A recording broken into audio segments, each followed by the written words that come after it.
Hello students, welcome to Learner's Planet. Well, in this session we are going to discuss about the another diagram or the picture that is nephron. Of course, biology is a subject which cannot be dealt with without the diagrams, right? And usually students are scared of these pictures. Nephron is one of the diagram which seems to be complicated, which seems to be quite difficult. But friends, it is actually not at all difficult. The thing that you have to practice is simply go in a sequence, and once you follow this practice you will find out that nephron is really a very simple structure that you can easily understand, that you can easily draw, and you can easily label it. So I'm going to give you some of the tips that from where you should start so that it is not at all going to scare you. Fine. So this is a diagram of the nephron. Nephron, which is a functional unit of kidney and is involved in the process of urine formation. One thing you should clear here. See, usually students they get confused in the words nephron and neuron. Just pay attention over this, because nephron is a functional unit of the excretory system or the kidney, whereas neuron is the functional unit of the nervous system. So there is a very little bit difference between the spellings of these two words, but of course this little bit confusion is going to give you a great loss. So while you are reading the paper, just concentrate that whether it is a nephron or it is a neuron. So here we are discussing about the nephron. Fine. So in the nephron, we know that this nephron is a functional unit of the kidney which is meant for urine formation. Now if this urine formation is taking place, basically in this process what is happening is the filtration of the blood. Fine. Blood which is containing the nitrogenous waste and other some impurities, it is transferred into this nephron unit where it is filtered out, right? So how this blood is transferred, just think of it, right?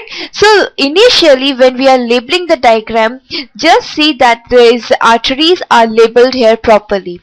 There must be an artery which is transferring the blood into the nephron, and the remaining filtered blood, the filtrate, it has to be further transferred into the further part of the nephron, and the remaining blood which is left out in the artery, it has to be circulated furthermore, right?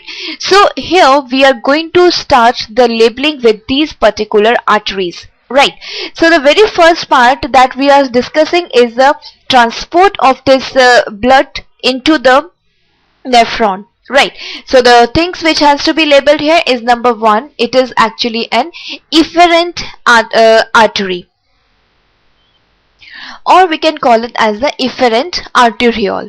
So number one that we are going to label here is the efferent arteriole, and the another one that is transporting the blood into this particular structure, that is known as the efferent arteriole. Fine. So this is labeled here. Just pay attention while writing the spellings, because in biology these scientific terms, they are very important and you should label them properly. So in this case, this efferent arteriole is the inlet. It is a sort of inlet which is transferring blood into the nephron, and efferent is collecting the remaining blood in these vessels to the outside or to the further part of the arteriole. Fine. Now as we can see, there is a bunch of these capillaries here. This efferent arteriole, when it is entered into this particular structure, that is a nephron, it is forming a bunch of capillaries over there, right? And these capillaries, of course, they are having a very fine membrane due to which the filtration becomes possible. So this bunch of arteries, the capillaries, is known as the glomerulus.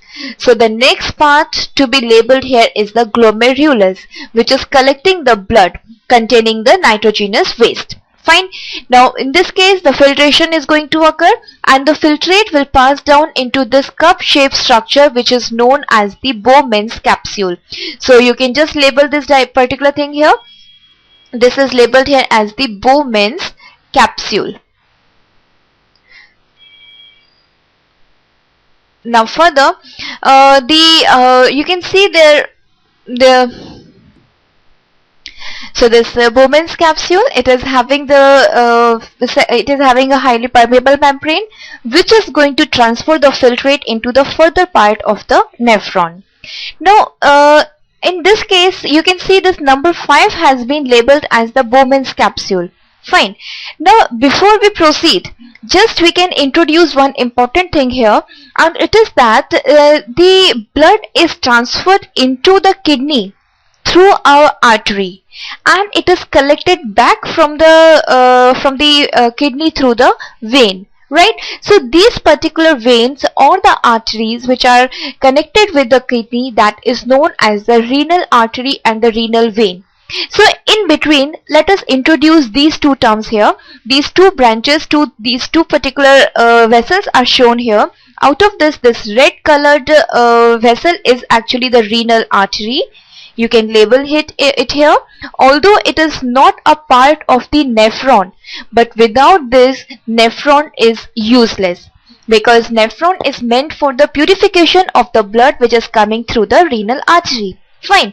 Now of course the blood then which is from which the nitrogenous waste has been removed, that is further transferred into the outgoing vessel from the kidney, and that is labeled here as this blue it should be labeled as the renal vein, and which is now we can show you with the help of this particular vessel which is blue colored here. Fine. Now again I repeat, these two parts are not involved in the structure of the nephron. Fine, it is not a part of its structure, but without this the structure has no function. Therefore it is very important to label these two parts here along with the diagram of the nephron.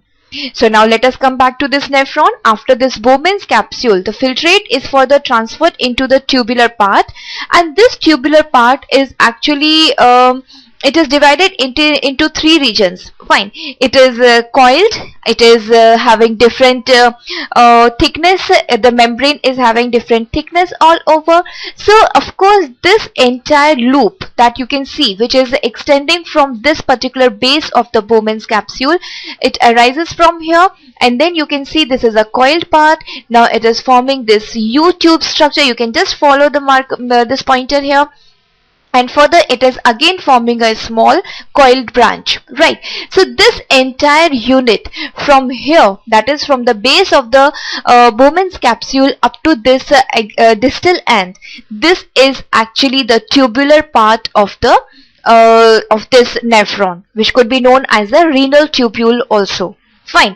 So this tubular structure or the tubule, renal tubule, this part is divided into three regions as we have said. Fine. So we can simply introduce these parts here. Let us label it as number 8A, 8B and 8C. Fine. So this 8A is actually from this region up to this particular coiled part. Got it? So this coiled structure here, this is, let us say it is 8A. Right? Now this 8A, it should be labeled as what? It is labeled as proximal convoluted tubule. So we can write the short form here. You can revise the things very well. I repeat, it is proximal convoluted tubule.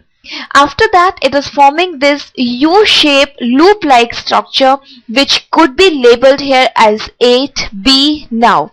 Fine. So this 8B part, this should be known as loop of Henle, or simply it could be known as Henle's loop. Fine. Further after that, you can see this small branch or this extended coiled structure here, which is known as distal convoluted tubule. So this is how this entire, these three parts is forming a single structure which is known as the tubular part of the nephron, or it is known as the renal tubule. So it depends now that in what way the structure is being asked in your exam. Generally it happens they are giving you the diagram and you have to label it. So whether each part is marked over there or the single region is marked, so accordingly you have to label the particular picture. Clear?